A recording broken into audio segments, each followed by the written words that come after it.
Hello, and welcome to Day by Day True Crime Stories, the podcast where we explore a different crime or justice milestone from this day in history. I'm your host, Kona Gallagher, and today is July 31st. On this day in 2024, 19-year-old Misha Maybelline Kalohilani Johnson, who was 6 months pregnant, was reported missing from her home at Schofield Barracks in Oahu, Hawaii. What began as a missing persons case soon evolved into something far more heartbreaking and horrifying.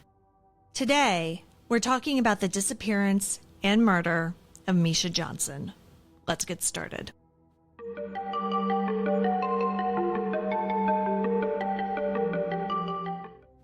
In 2024, Misha was a young woman on the cusp of motherhood. Her family has described her as loving, affectionate, and full of life. In November 2022, she married Army Private First Class Dwayne Arthur Johnson II, and by the summer of 2024, they were eagerly awaiting the arrival of their first child. But on the morning of July 31st, Misha apparently vanished. Dwayne reported her missing, claiming that she had left their home the night before.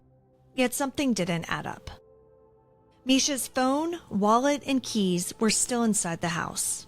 She didn't own a car, and there was no indication that she had left on her own. Immediately, military and civilian authorities launched a massive island-wide search. Cadaver dogs combed through dense brush. Volunteers scanned the shorelines. Investigators reviewed surveillance footage and searched nearby neighborhoods. But there were no leads, no sightings, and no body. For months, her family lived in limbo, aching for answers.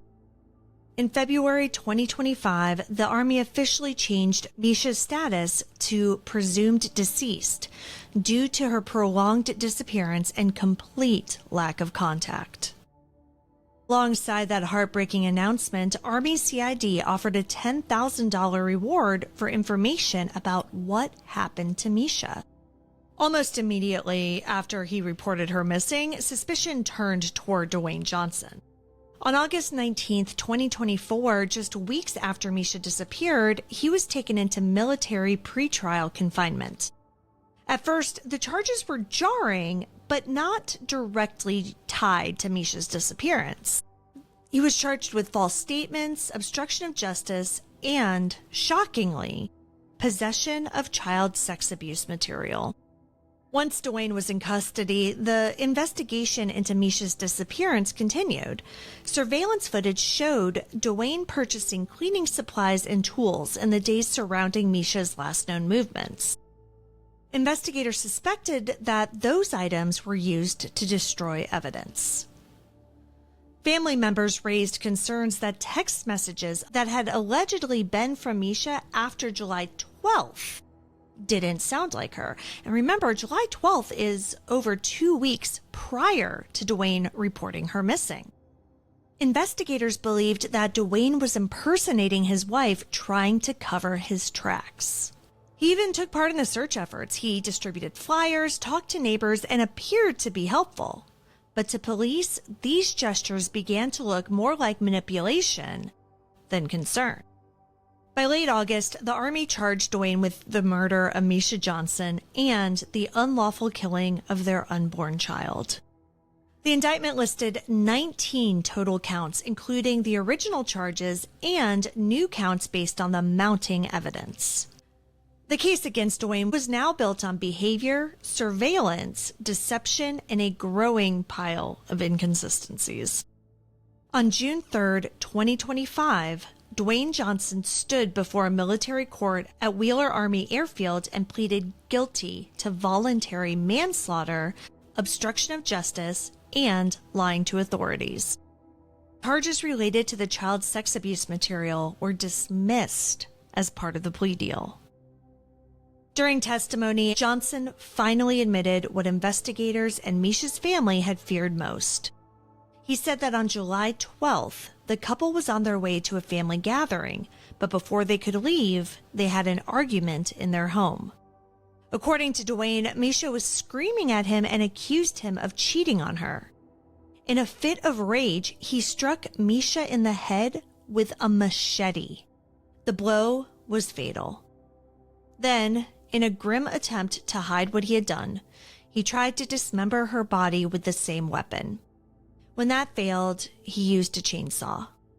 Johnson described cutting Mischa's body into 3 parts: arms and legs, torso, and head, and placing them into separate trash bags and discarding them in nearby dumpsters, knowing that they would be incinerated.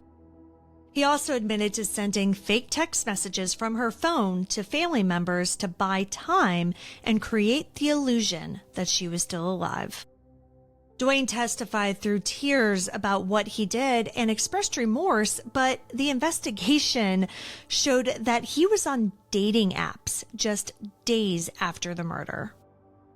What's worse, he wasn't just on dating apps, he brought at least one woman home and videotaped himself performing sex acts with this woman in the very bedroom that he had murdered his wife and unborn child. On June 5th, the military court sentenced Dwayne Johnson to 23 years in prison. He was also demoted to the lowest military rank, stripped of pay and benefits, and dishonorably discharged. He is now incarcerated at Fort Leavenworth in Kansas. Before sentencing, Johnson offered a brief apology, telling the court, quote, "My wife didn't deserve that. She wasn't trash. They both deserved so much more. I failed as a husband. I failed as a father. I'll forever be sorry." End quote.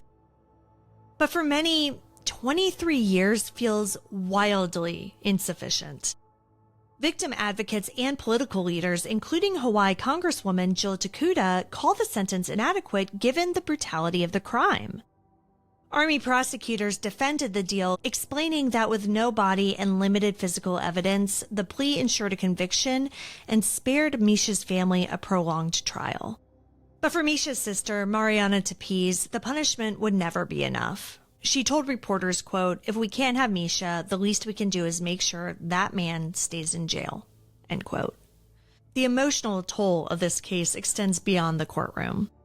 Mischa's remains have never been found. Her family continues to live without a place to mourn and without answers to the many questions that still linger. It took nearly a year to bring some form of justice for Misha Johnson. And even now, justice feels incomplete. She was 19. She was pregnant. She was hopeful, and she was failed by the person who she trusted most. Dwayne Johnson will be in prison until he's around 50, and then he gets to continue his life. And that's something that Mischa and her baby, whom they were going to name Armani, will never get the chance to do. Thank you for joining me on today's episode of Day by Day True Crime Stories. If you found Mischa's story compelling, please subscribe, rate, and review the podcast. It'll help us grow. And be sure to join me again tomorrow as we explore another significant event in true crime history. Until then, stay safe and remember that behind every headline is a life worth remembering. Day by Day True Crime Stories is a Little Monster production. Hey, you can do it!